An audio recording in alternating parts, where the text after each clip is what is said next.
Welcome back to Story Deep Dive with Dana and Rachel. This is a podcast with book coaches and editors who are also besties, and we discuss books, but not as readers, but as writers to draw inspiration from great books and lots of laughs. And y'all, we have done this intro at least 60 plus times. And I still fumble the ball, okay? But it is all good.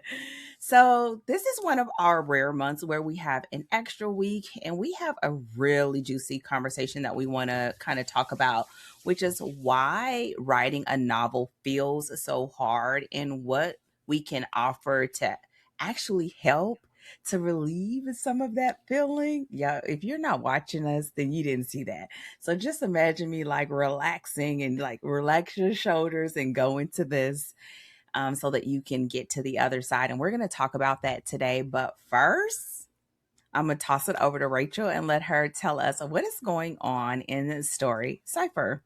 Hello. Yes. For what it's worth, we fumbled the opening and still haven't memorized it either. Like I have to read it every time. I can't, every time I try to do it where I'm like, I've read this so many times. I know how to say this. And every time it always goes jumbled in my head and we have to redo it take. So every time I'm like, all right, you're just going to copy and paste it. You're just going to have to read it, Rachel. Just humble yourself and read it. Every time. And even when I'm reading it, I still fumble. It's okay though. It's okay.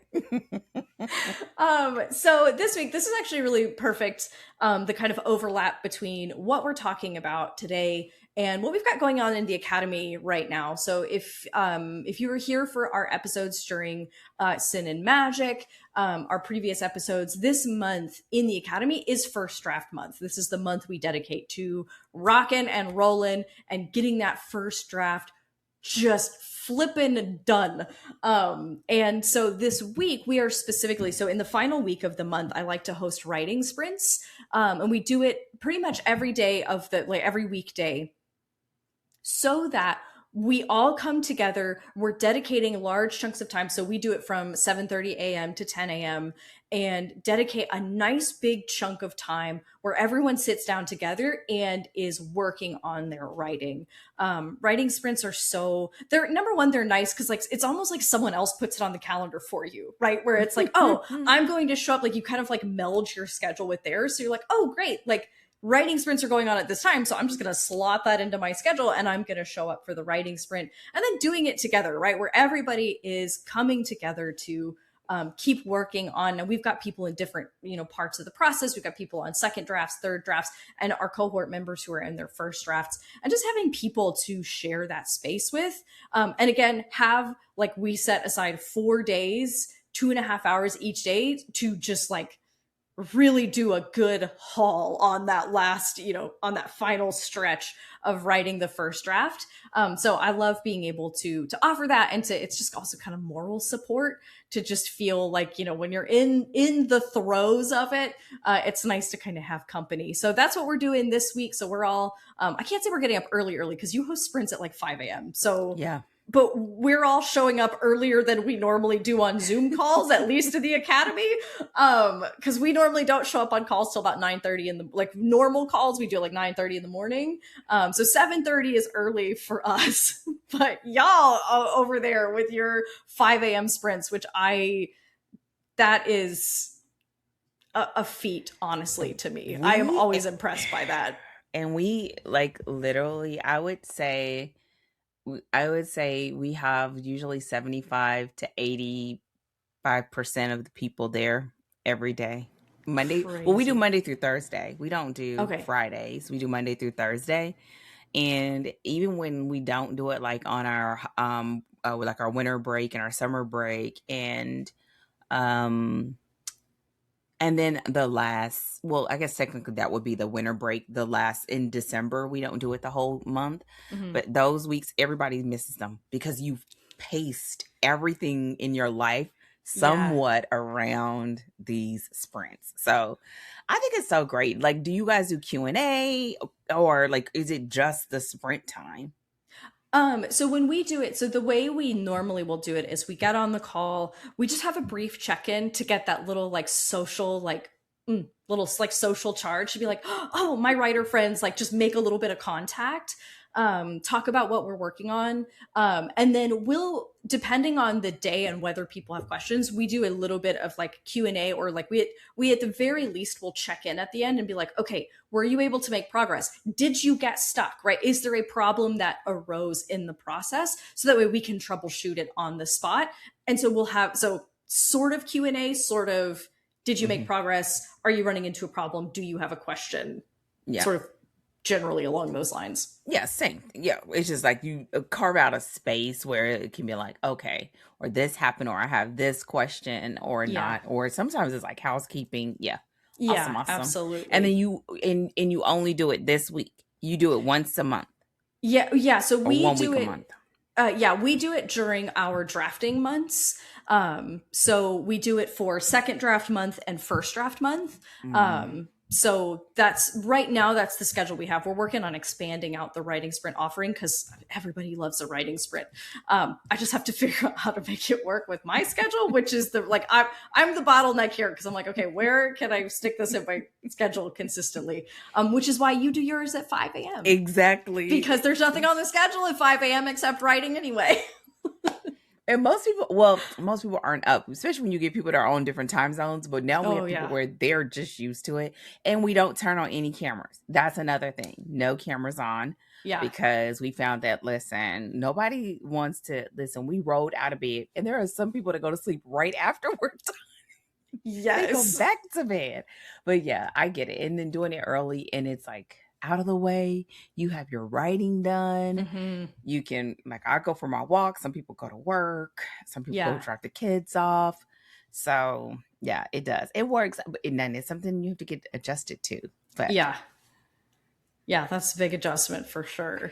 But I do feel like no cameras is kind of the secret, right? Like, because I turned my camera on, which means I put on my makeup. I did all and that's why I stopped, because I was the only one. I was like, listen, y'all are not gonna sit up here in your pajamas, and I gotta draw on eyebrows. Girl, I got to put on whole eyebrows to get on this camera. Lies you tell. Listen. Baby, and I put it in our thing, no cameras on. We have not a now camera on. But I also found that more people show up too. Yeah, that's interesting, where it's like knowing that it's like no camera. So, because it also sort of like eliminates like the social, like part of the social obligation, right? Where you feel like, oh, I'm showing up to a thing.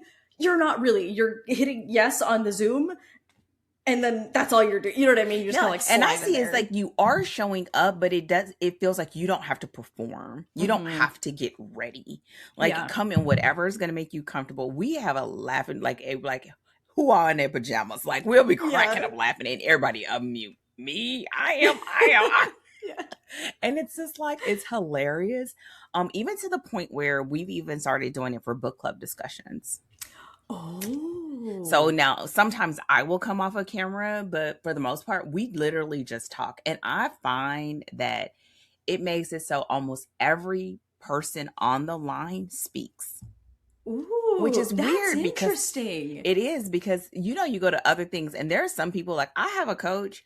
If you don't come off camera, they will X you out of the meeting. Yes. Ooh, whoa. That's aggressive. Listen, it's like, because they was like, I don't want to feel like I'm talking into a void, blah, blah, blah. But I'm like, okay. So when we started doing it for certain ones, and for the ones where I'm starting to realize, like, that's just not the vibe of my community. So I'll do it as a webinar, so I don't get distracted, or people don't accidentally unmute if I'm just need to teach. Sure. But for the most part, like, I just feel like, hey. And every once in a while, I'll leave mine on if I'm already ready. But it makes it easier for me. I could just have my notes, have my coffee, and we just talk. Y'all, listen, I'm about to age myself. So back in the day, that's how all my book clubs were. They were always done by teleconference calls, conference calls. They weren't done like, because back then you didn't have Skype where you could do the number of people that we would have on a call now or something like that. So, I find that it makes it so people speak more. They come off mute. They don't have to worry about being ready. And a lot of my, give or take a couple, work from home. So they're not getting ready every day. Ready. Yeah.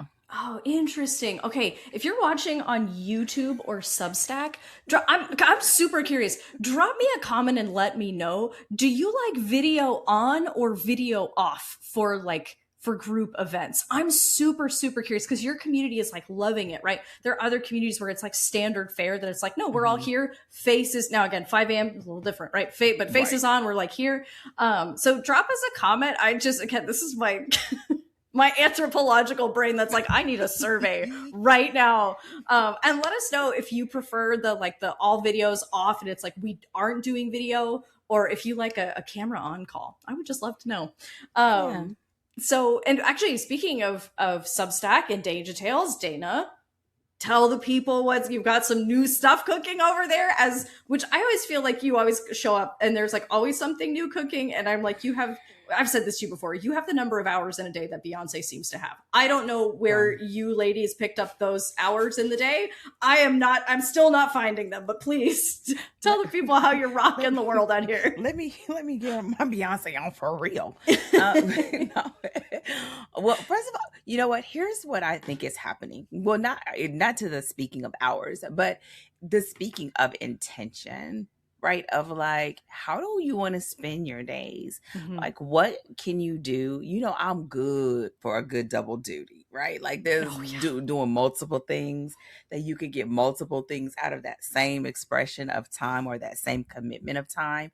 And so it's been this thing of like, I have a newsletter, and we know I've done a Substack newsletter before and I still have one, but I've been really thinking about, first of all, I don't know if I've really been thinking about it that way, but writing essays. And I didn't think about them as essays. So that's why I really couldn't say it like that. Mm. But the more I'm working on the nonfiction book, or the more I'm working on like recording the YouTube video about the thing that sort of stood out from the week, it makes me realize how there are so many things that are like isms to me, Mhm. that I know that it's there, but it's almost like, oh, have I ever actually explained like, here's Yeah. how I see romance, right? Here's how I see like how you take this sort of, it's almost like pulling a thread, you know, in a piece of fabric that's sort of like old school Looney Tunes, the Mhm. sweater disappears.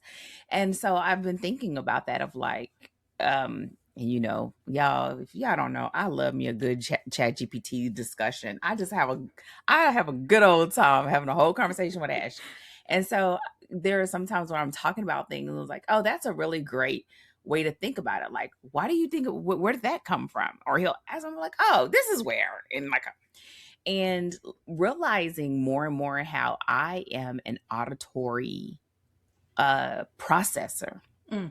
And so, like the way that I create content, whether it's an essay or a course, I will do what I call, I don't know if I've ever said that here. I do what I call walk and talks, Mhm. where I'll like list a bunch of questions and I'll just record myself talking through, like, oh, I remember when this happened, and then this student and this, and sort of just so it all starts coming together. And then once I sit back and I look at those transcripts, I'm always like, oh, like I know that that's what I think, but I hadn't really like nailed it down. And Yeah.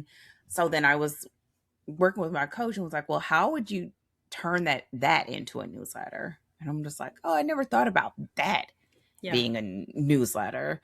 Um, and on the other hand, I feel like it would be so much fun for me just to get it out and let that be the expression of it. And then the sort of takeaway for the reader is that once I have that moment, it was like, okay, if I had a student wrestling with this, what would I say to do? Like, Mhm. what are the steps I would recommend if I were coaching them through it? Yeah. So, for example, because I'm literally working on like 4 different essays, and which is interesting because it's like I gotta wait till it's, girl, let her cook. I gotta let me cook, you know. So, one of them that I'm talking about is how people get, when you hear steamy romance, the outside person always gets stuck on the fact that there's sex on the page. Mhm. No one ever truly talks about the fact that it is the progression of intimacy that counts, Yeah. and how having that moment, that physical moment on the page to the characters is an opportunity to go to a place you can't go a lot of times in other forms because of the vulnerability aspect. Mm-hmm. So Yeah. that's what I'm writing about. And it's like, oh yeah, I mean, I know, and this is Yeah. the perspective that I teach from, and it also helps when I'm then trying to teach people the mechanics of writing a sex scene. Right. Because yeah, no, you know, I don't really, I don't know, I don't consider myself a mechanics kind of coach in that regard. But I find that it's easier for you to understand, like, step 1, step 2, step 3, when you have this sort of mindset of like, where do they start and where do they end after that moment? Yeah. And how does that begin to transform their relationship? Mm-hmm. And then you can start thinking about, well, then what actually happens in the scene? You know, is there pillow talk?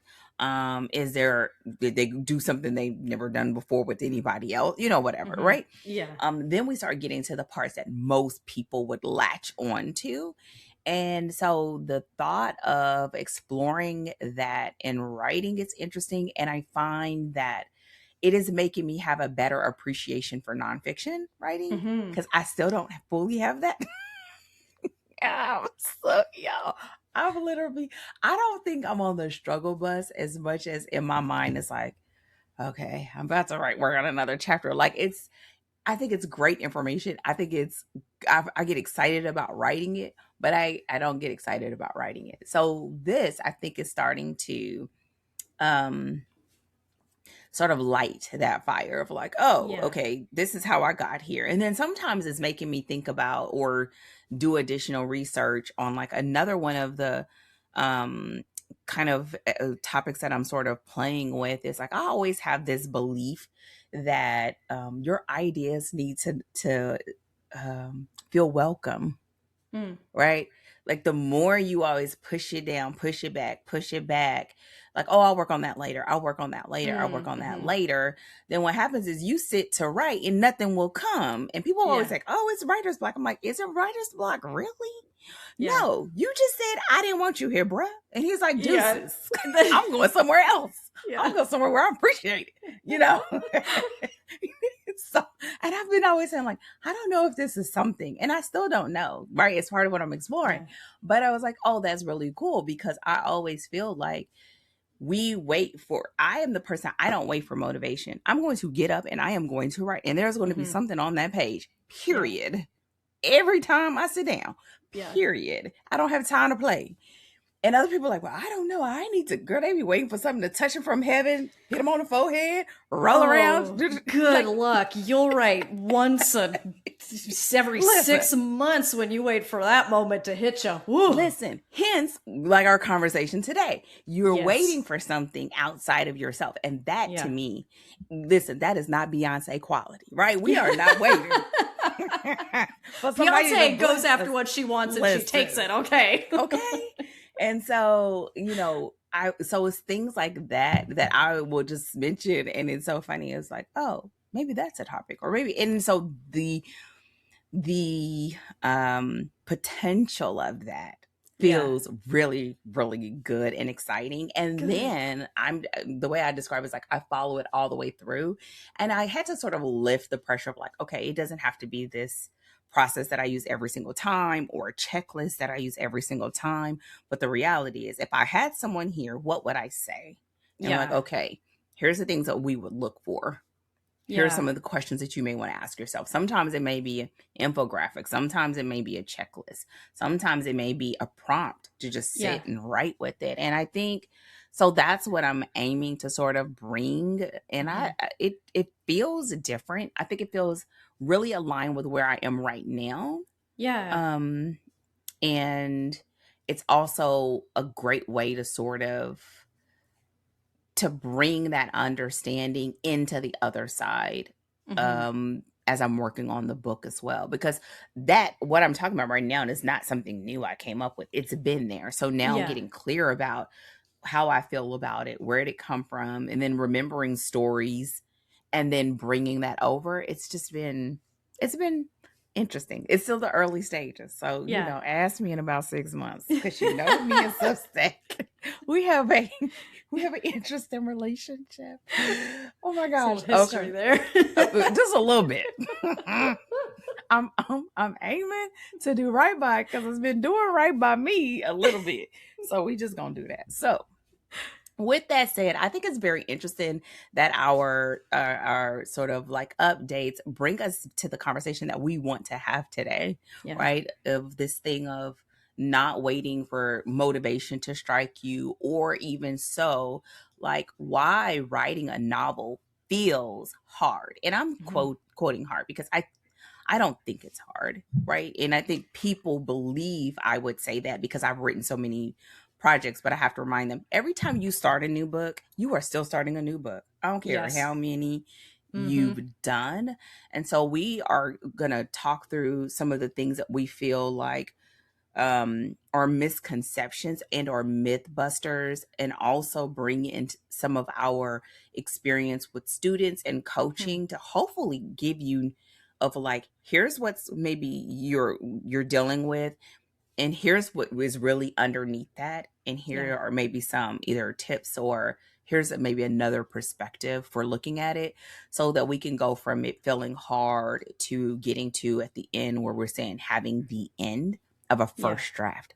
And so this is not all encompassing, but we do believe this is going to be one of those great, like you'll come back and listen to these again. And so we're going to sort of like ping pong on each other. And I'm going to kick us off, I think. Right? I'm kicking us off. Before I kick us off, do you want to add something to that?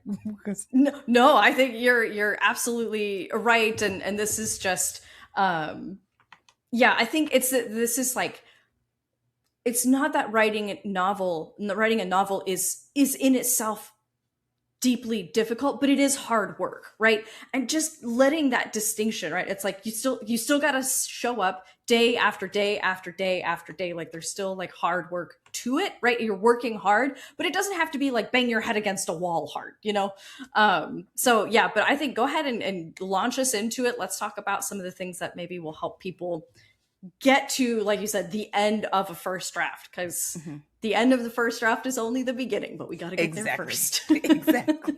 And I would say the reason why I wouldn't say hard, I think it's challenging because it's always stretching and asking something new of you.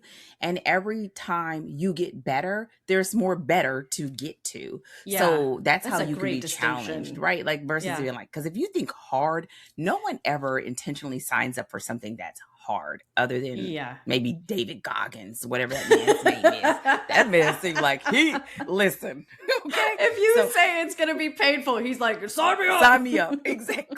Sign me up 2 times. Okay. Okay. So kind of y'all, where I started off, which is like a great idea will only take you so far. And so more than an idea, you have to get beyond thinking of an idea to get to a first draft. And when Rachel and I talked about this is so interesting. Like we see this in 2 different ways. And I think it's going to be really interesting as we talk about this. So I will say for Dana and Danja Tales, we do nothing without research. I do have to give the caveat that a lot of my clients are writing books really fast. They are releasing frequently. So we don't have, no, you have iterations, but you're not sitting and working on a book for 3, 6, 12. You might, but that's very, very rare. I would say my longest client, it maybe takes him 2 years to write a book. I would say he's writing epic fantasy, right? Yeah.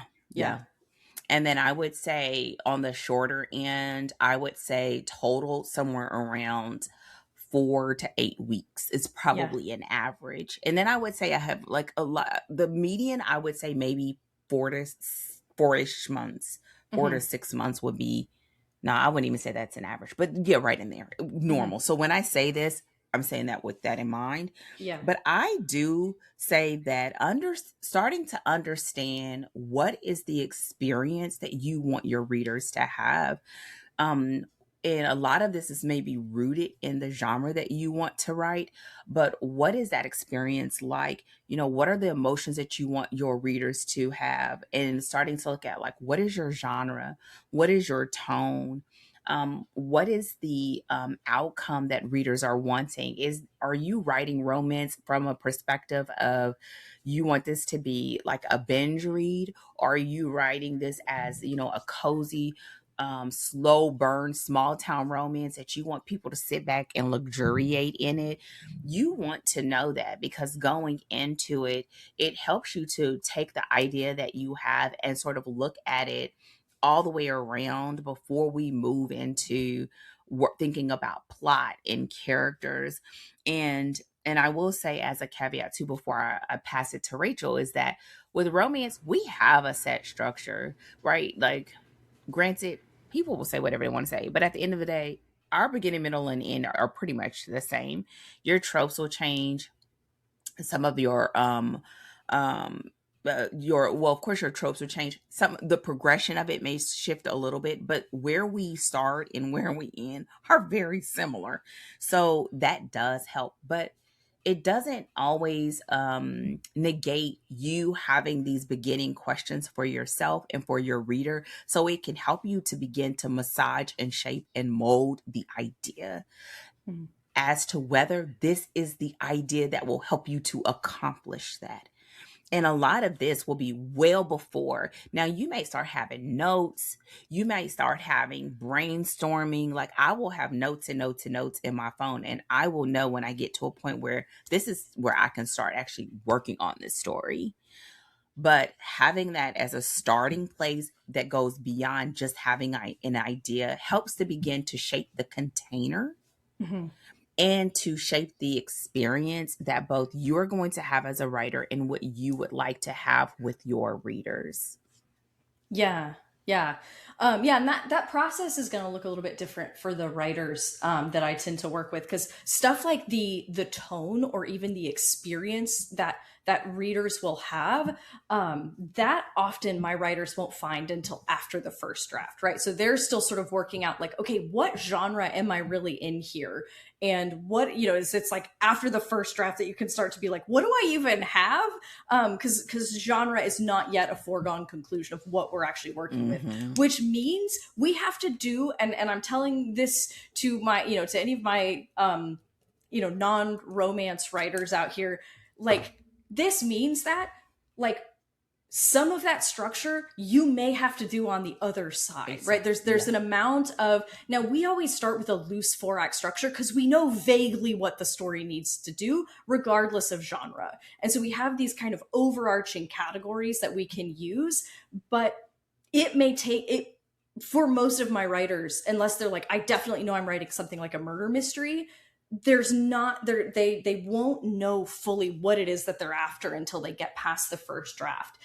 So the way that we handle an idea is we start building around that kernel of an idea that we have. So it may be like research in terms of, like, you're researching a historical period, or you are researching some kind of phenomenon, whatever, like that kind of research, or like cause and effect brainstorming, right? So depending on what you're starting with, whether you're starting with a world building premise, a character, or a plot, right? We take that kernel that we do have, and let me tell you, we spend some hours with that thing, tugging on it and pulling on it. And actually, Adrian Tchaikovsky has a really good interview about this, where he talks about how he does it. But you're basically like pulling out whatever you can from it. So it's like, what kind of protagonist can I work with, or what kind of characters are here, or what kind of plot could take place in this world, like, that I'm really interested in, and pulling together details so that you can develop it into a very loose structure. So I said sort of just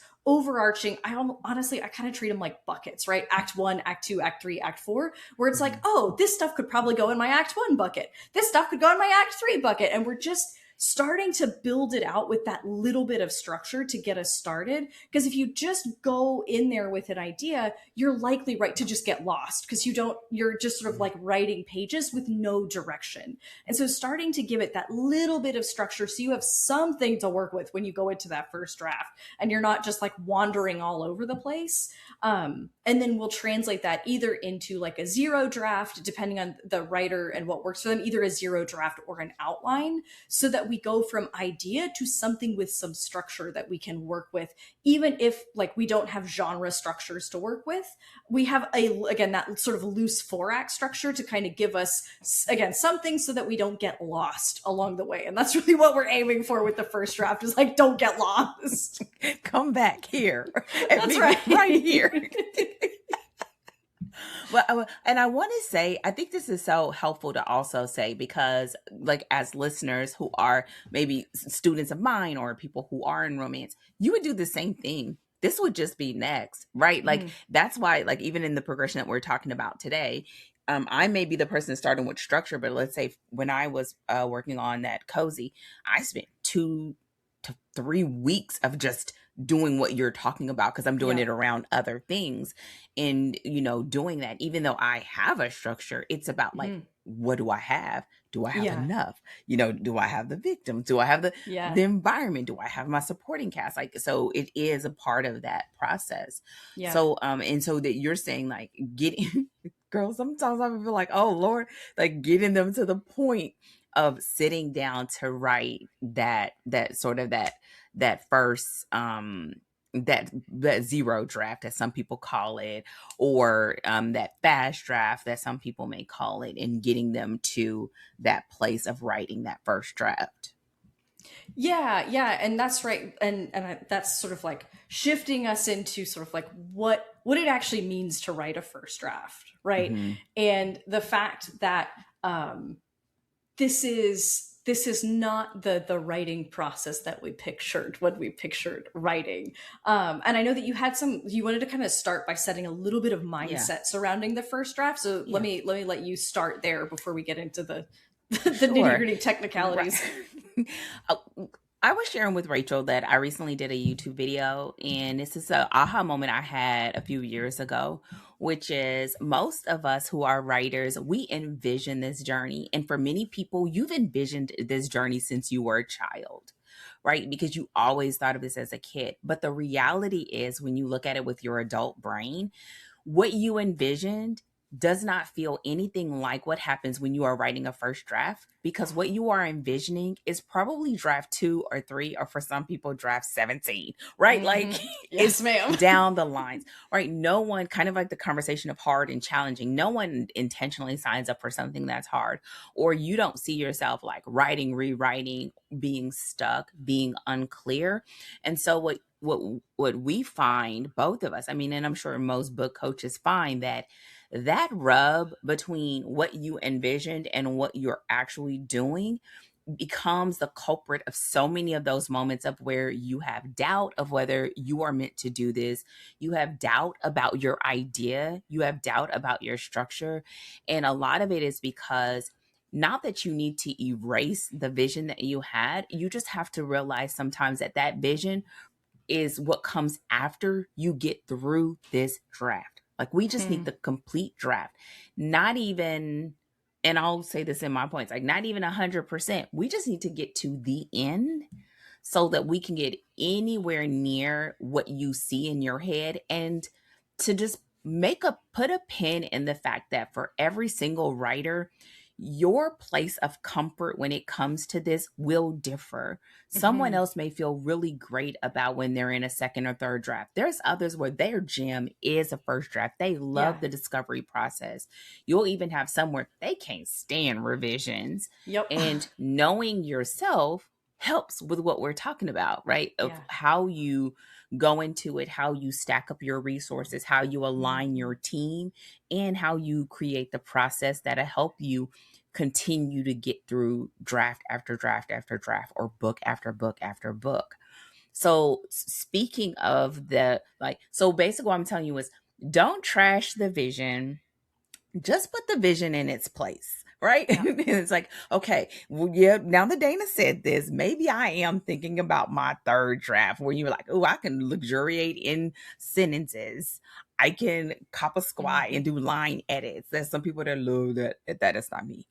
And like me, like I love plotting. That will make some people scream. Okay. So understanding where you are in that vision, so that sometimes if you feel uncomfortable or you feel like out of your element, number one, it's not you. We all feel that way at some point in time in this process. And knowing that some of the things that we'll share today, hopefully will put that in context so that you allow yourself enough grace to finish the process.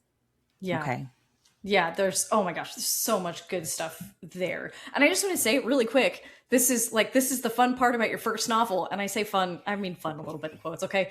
Because the thing is like, you don't know which thing is true for you because you haven't done it yet. And you have to learn the hard way, whether the first draft is your jam or the worst part of the process for you. And you only find out one way, babe, and that's doing it. Doing it. And it's not, and you will have to like encounter those points of resistance and discomfort. And that's the only way you know, okay, I hate doing a first draft. I love doing a third draft, or vice versa. And it's like, you learn your process when you write your first book. And you continue to kind of learn and grow in that as you write more. But like, you only learn those things the hard way because you don't know. So you just sort of like get into it and you're like, now I know because I ran headlong into a pole, you know, and you're just like, oh, okay, there it is. And so this is where, like, again, I totally agree. And this is what we do. This is what I do with my students as well, is like, we are gunning for the end. And and on the whole, like so I'm very staunch, especially with my brand new writers, of you're not allowed to go backwards. I don't care what you think needs to go in that previous chapter. You make yourself a note, you keep walking forward. We are going, and we're going because oh man, there is this place called writer's first draft purgatory. And it happens when you go back and try to revise your first draft. You smack your own hand and you tell yourself no, you write a note and you keep moving. Because if you keep going back, right? If you keep going back to, oh, well, I need to go back and set up this thing. And oh, I need to go back and do this thing. And oh, you will go in circles forever. Because every time you try to write forward, or if you go back and you change chapter 3, then you'll be like, oh, I got to change this thing in chapter 2. And you will do that forever, and you will never get to the end. And that's how you will get yourself stuck, and where you're just circling in the same place. And so I require my writers to work in complete drafts. You're not done with draft 1 until you've gone all the way through. And again, you're not allowed to go back to other scenes. So there's only one way to go, and it's forward. But I think what you mentioned about percentages as well is important there, because I will tell my writers, it's like, yes, take your best crack at this scene. But if you are just so fundamentally stuck that you can't crack it, write yourself a little summary of like what you need to happen there, or what you think goes in there. And like, you get a few passes to like, there's a couple of scenes in there, right? Where you kind of like give yourself some brackets or some bullets, and you're like, I don't know why I don't know what goes in this scene, but I don't know, but it's vaguely something like this. And then you move on, because you're guaranteed you're writing a second draft. Okay. Nobody writes a first draft and it's like, boom, published, done. Like, that's not how this thing is going to work. And so like having a little bit of permission to have like stopgap, you know, places where you're like, okay, I need this is not as solid as other parts in my first draft, but you are aiming to get to the end. So that way we can see the raw material on the table, right? Like clay, we've shaped kind of a general shape of what we're trying to sculpt. And then in draft 2, we will go back and start adding detail and giving it more of that structure and formalizing what this actually is. But you have to actually go in and find that out for yourself. Y'all, Rachel's getting all my points. This is how, like, whenever somebody somebody have a good talk and you're speaking up and you're on a lineup and you be like, I was going to say that. Oh, well, y'all got to get what I got. Let me tell you why. But it's good stuff. It's good. It's okay. Watch your girl finesse. Watch her. Okay. First of all, I agree with you 100%. And I would say more than that if I believe that you could have more than 100%, which you cannot. So I can't stand when somebody say, I'm going to give you 150% because I think you a liar. So it's okay. That's a soapbox. And here. Bad at math. Exactly. Okay. What you're talking about, I always say that this is when you are on the hamster wheel and you do not know you're on the hamster wheel until you get so tired of going in circles that you quit. Yeah. And you don't realize it's because you put yourself, as you say, in this purgatory. And my thing is, you think you're making progress because you're running really fast, but you're not making progress. Yes. And so with that said, that first draft, it is not about rewriting. It is about establishing story flow. Yeah. It's about understanding and discovering what you have. And another thing that I find is it's about getting to know you on the page. Yeah. Right? What does So it good. look like for the idea to come from my head and for me to actually put it in words? Because the reality is, we see the words of our favorite writer. We see all this stuff. You don't think you do, but that's like when people say that you're comparing yourself or you are comparing yourself to someone else's published work. What's really underneath that is when you see good writing in your head, you don't think of your first draft. You think of what you saw that moved you. And that is such a disservice to where you are and for the version of yourself that is getting there. But come on, look, let her cook. Okay, let her cook. She's trying to get there. Right. So with that said, when you're on that hamster wheel, part of that is, and I just added this because what you said was so good. It was like, you have to give yourself permissions, right? Permissions that this is not going to be perfect. Permissions that I'm just going to get this down. Sometimes there's brackets. Sometimes there's bullet points. And sometimes when I get stuck, I'll say, okay, I know I don't know this. What do I know? Yeah. I could put down what I do great know. Move. Oof. Yes. And it may be that you got your whole chapter header and it be like, listen, all I know is she gonna get some. That's all I know. That's all I know. That's all I know. Okay. Another thing about this is that a first draft gives you the opportunity to see the story beyond individual scenes. And this is where the rewriting becomes a true disservice, because what you're doing is you're aiming to write something in a container, not understanding fully how it operates as a whole. And so going through this process, I love what Rachel was like, you're rewriting. You already know that. So if you already know that, then what you're doing is aiming to get as much as what you do know on the page so that when you come back around, you now have a whole new set of tools and information to work with when you're revamping, whether it's your structure or you're reworking your flow or you're working on progressing those stakes or you're making the character better, etc. And so, making sure that you don't allow yourself to sort of get caught in that loop. And when you feel it, whether it is popping your own hand or having really great and clear intentions for your writing sessions. I mean, this is coming off the heels of us talking about your sprints, right? If you're going to just work on chapter 1 and get as much as what you know in chapter 1, then at that time, reward yourself to stop if that's all you have for today. You may even stop and do a couple of notes for the next day so that you don't start with a blank page, or a blank brain about it, not just a page.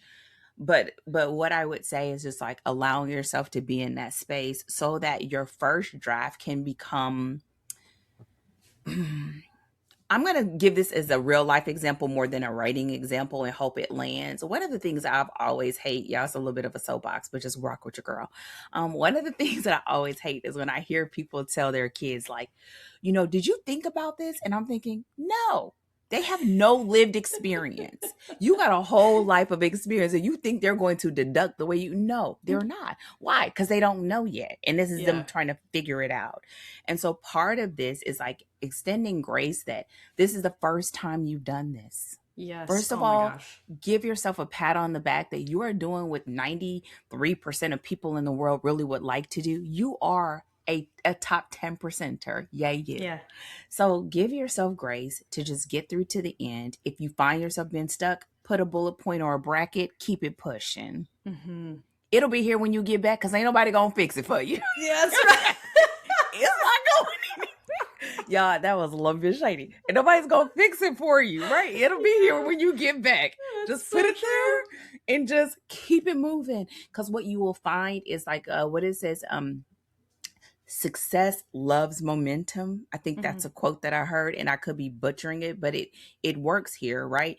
Success, meaning getting to the end, loves momentum. The more that you're showing up, the more that you're writing, the more that you're doing, it's like what I was talking about earlier. Those ideas are chomping at the bit because they know, oh, we going on a page tomorrow, right? And that's what you want, but you won't get that if you're rewriting or you're trying to fix something and this is not the fixing stage, right? And so part of this is like, once like understanding like the goal is to get to the end. One of the things that we sort of wanted to spend some time talking about is like the fact that finishing is a skill. Yeah. And so start us off there, and then I'll come back with a couple of things that you said last time that I'm going to say it again. Y'all going to get it twice. Honestly, this is one of those conversations that I think you need to hear it as many times in as many ways as you can get it. Because It really is, if you're doing this for the first time, it does feel hard. And right, because that challenging, right? It is challenging you to overcome perfectionism and to push yourself into something you've never done before. Like that is a lot to ask of yourself, right? It's a big undertaking. And I would say, before you get into that, I like to remind my clients, most of my clients are professionals. They are able-bodied, able-minded people. They have all kinds of wins underneath their belt. They could say, check my resume. They could say, Google me, baby. Girl, they will probably saying something later, like Chat GPT me or whatever. But they can say that. And so one of the biggest hiccups is the fact that, but you've never done this. Yes. And it's okay. This is where working with a good coach. Listen, you can. I hold that space for you, right? But you've never done this, so you have got to give yourself grace and room to be not good. You're not good. It's okay. You got to give yourself room to suck. It's okay, because once you give yourself room to suck, you'll realize that a lot of your skills that you have in that other part of your life are transferable, and we can use those. But we just got to let you be in a place to be able to use them. And so that's the part of it, right? That giving yourself that room to get through that. Yeah. Nobody shows up to learn a foreign language and expects that they're fluent right away, right? Well, I'm really good at English. Great example. Well, you've never spoken German before, so why would you, right? And then you have to do things like use children's songs and use, right? Like you got to start from scratch, even though you're a grown-up who's very good at English. And but like you don't expect yourself to just show up and look at it and be like, oh yeah, I can read that, I can speak it, I got it, right? Like but we make these really unreasonable expectations of ourselves for writing because we know how to write sentences. Like, well, I know how to write sentences. And it's like, okay, this is not constructing story, right? Those are two different things. And it's a skill you need to learn. And likewise, finishing is a skill that you need to learn. And this is one of the, again, this is about consistently learning to overcome things like emotional resistance, right? And learning how to solve problems in the writing process, right? Because you're going to bump into stuff and you're going to be like, oh no, like, and learning how to accept that that's happening and then say, okay, well now I just need to sit down. I just got to think about it, right? I just got to work with it, and learning and finishing drafts, because especially first drafts, is very uncomfortable. It is something that you have to learn how to do. And the only way that you learn how to do it is doing it, right? It's again the same concept of like, you don't decide you're going to run a 5K and then show up on the day of the 5K and you're like, oh yeah, right, and you just get in there and you go. You have to build up the skills and the stamina to do it, and finishing is one of those skills that you are going to need as an author, because you're going to have to finish this draft, and then you're going to have to finish the next draft. You're going to have to finish the next, depending on how many drafts you're doing, you're going to have to finish the next one. And guess what? When you're ready to write another book, you're going to do it all over again. And so you have to build that skill, because if you don't build it here, right, you're gonna stay in writing purgatory forever. And again, that's the place where people get off the hamster wheel because they feel like, Get it? I'm done. And you don't, and so you have to build that skill, and that is also important. And so if this is your first book and you're writing for the first time, that is also a thing that you are currently learning how to do. So be like, right, just to be aware of the fact that I'm building the skill of finishing. I'm building the skill, so you can keep showing up and saying, today I'm doing my reps of building the skill of finishing. And that maybe takes the pressure off of, I need to create my magnum opus. Nope, I'm building the skill of finishing. And that's really, really important, to see it as a skill and not some personal deficiency, right? Or some personal incapability. It's a skill that you're building like everything else. Oh, that is so good. And one of those things is like, you wish someone would have told you, right? So you wish somebody would have told you. And when you hear it, it feels like, oh yeah, sure. But no one told you that. They just, you just hear, the fact that people keep restarting the same book, the fact that you have a drawer of things that you've never finished, right? And realizing that every book lends itself. And I always say, tell people, listen, you can feel that same way every time you start a book. Every time you start a book one in a new series, right? Like, it's going to happen because every book requires a new thing of you, but it's sort of super unique to that first book. So with that said, as they're building that skill, I like to remind clients to just promise me that they understand that the only goal here is to get to the end, period. Listen, what is a plane, train, automobile? I don't care how you get there. Listen, I got some where it's bullet points, dictation, brackets, walk-in talks, you name it, we're getting it done. Why? Because you can't get to the part that you really are looking forward to without finishing. And so the goal is the end, knowing that the end looks different for everyone. And so I always like to say, determine your percentage. That percentage could be, for some people, a first draft is maybe 50%. Maybe 45. If you really want to get it, maybe like 35. You know what I mean? You're just done, right? You may get a bunch of brackets. You don't know characters' names. You don't know where they are. You don't get no descriptions. But you have raw material to work with. And so understanding that percentage is different. Now, you keep putting in your reps. That percentage gets better every book. Yep. Because you begin to know you, and you begin to know how you show up on the page, and you begin to know, like I always tell clients, that when you get to know the writer version of yourself, you will begin to see, okay, what do I need to feel confident to sit down? What do I need to do as far as prepping for a chapter?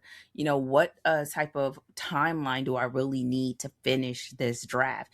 And every book and every time, you're going to know more and more about you, so that you can predict when a project will be about done or a draft will be about done. But that takes time, and it takes patience. The other thing that I will say about this is, like, more than anything, it's about finishing drafts and not about being perfect on the page. I think a lot of times you think a finished draft means that vision of perfection on the page. No, that's not what we're talking about. You are far from it. Right now, we're just trying to figure out, how did the story look in your head, and how does the story look on the page? Yep. Because I even if you're the best writer, you can have some beautifully written slop. Listen, and I don't mean to be mean. I'm just going to keep it a buck. And it's okay, right? But it's a part of, so spending a whole lot of time laboring over the individual sentences, not yet. But if you can get a good bones, and then come back and get that structure sound, that way when you are ready, you can just sit in a chapter and work on sentences. You can just sit and pick, is this the correct word that I want to use? Not right now. We just want to get this to is the not end. the time. Not it at all. Absolutely. And the final thing that I would say here is that more than anything, I find that clarity is better than motivation, meaning that listen, nobody would just sign up for this first draft experience. You would want to totally skip this if you could. You can't, Mhm. but you would, because this is not just challenging, it is hard. And you have to show up and be prepared to do hard things because you've never seen yourself in this way before. And that's Yeah. okay, but it is a part of the process. So, more than being motivated, it's about just being clear like, I'm just getting to the end. I know I want Yeah. 12 chapters.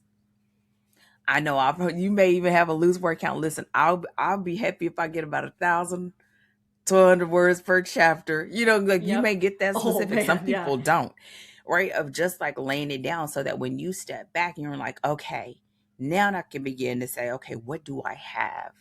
And what do I need to bridge the gap between the way that I have it versus the way that I see it? And that Mhm. comes much later. But that is what building the skill of finishing looks like, and finishing that draft and getting that win underneath your belt, so you know that like, I'm totally able to do this. Now all I got to do is show up and do it again. Yeah, yeah. And I think one of the things that's like so important to recognize at that first draft stage, right, is knowing that different drafts are for different things. And the That's right. first draft is exactly what you're saying. The first draft is not for pros. God help us, the first draft is not for pros, okay? Now if that's the thing, if that's your way in, but we are not worrying about whether the sentences are right, because it's like, just like you said at the beginning of the episode, right? When we think about the story, or when we think about the stories that we've read, right, we're picturing someone's like umpteenth draft. That is not, whatever we're thinking of is certainly not their first draft. And to not put ourselves in the position of comparing our first draft to somebody's 50th draft, right? And so when we know sort of like, because then when you can kind of position each draft of like, okay, this is what this draft is for, and then we go back and we do this thing, and then, right, and each draft kind of sits in its lane, you can build the skill of finishing each draft, because then you also know when it's time for what, and you're not just Mhm. getting in there and trying to do stuff or do, Mhm. God help us again, all of the things at once, because your brain doesn't multitask like that, where it's trying to do everything all at once. And so I Well, just, okay. no, the other thing about that too is realizing that, y'all, I'm a plotter. I love to plot. I would say my plots are probably the equivalent of most people's first drafts, because Mhm. I really like to have a grasp on it. But the reality is, even me being a detailed plotter, it's still not the same as what hits the page. Yeah. But what I have found over a lot of trial and error and a lot of pages and a lot of opportunities is that the better I get that first draft and get it down, get it out, that means my next drafts can be 10 times better, Mhm. because I know these people so much better. I know my problem better. I know my conflict better. I know like, oh, I can make this do with that. But you can't get there even if you're doing detailed drafting. So when people are if you're in drafting purgatory, Yeah. like you got to get to a point where it's like time to stop and move Yeah. into it. But you begin to have this solid foundation where you see it clearly, and then you make it better. Yeah. Yeah, and that's right. That's something you learned with like reps of doing it. And so the more books you write, and this is like again what we talked about at the beginning of the episode, the more books you write, the more you get acquainted with your own process and what really Hmm. works for you, and where that workload gets distributed, right? Like Yeah. where that, because you may be like, I actually just got to pants my way through the thing, and I know, I've got a general direction and I just fly through that thing, and then I'm like, now I know the story, and then your second draft is it gets all the structure, or whatever that thing is, but you have to do the thing, and you have to practice, right, finishing those drafts. And it's not until you've been through that first book, let's be honest, first few books, that you really have a feel for, this is how I work. And so again, giving yourself permission to learn that about yourself. You don't know yet, so let yourself learn what that looks like for you, and the only way you're going to learn it is by doing it. Well, everyone, I think we have did this thing justice. We solved the That first draft problem. we Ta-da! No problem. Easy. It only took an hour. So writing a novel isn't about getting it right the first time. Mhm. It is about learning how stories work while you're inside of one. That it's not just going to come from thinking, it is going to come up from doing. And if you have any questions about what we've shared, what we've talked about, if there's something that we didn't consider, y'all, there's a million things that we could consider, but this is enough to get you over that, off that hamster wheel, and to get you through to the end so that you can get to something that you really feel excited about. Because every time you do this, you're going to get better as long as you allow yourself the room to. Is there any final things that you want us to touch before we bounce? No, ma'am. I think we hit just about everything that was on the list. And dear listener, nothing left to do but to go sit down and do it. So get to it. So with that said, thank you so much for joining us for this bonus episode. You can visit us online at storydeepdive.com. We love any questions that you have or any follow-ups. You also can find out more information about reaching out to Rachel or myself with any questions that you have. And join us next week when we kick off the first episode of our next read, which is a Rachel pick, and it is Spinning Silver by Naomi Novik. We are looking forward to diving in. And y'all, yes, I did get the name right. Come on, Dana. So we will see. You have time. You have 1 week. You have 1 week. 17 hours. Get going. All right. Get started. It is well worth the read. And we will see you next week for our overview. Take care. And as always, happy writing. Goodbye.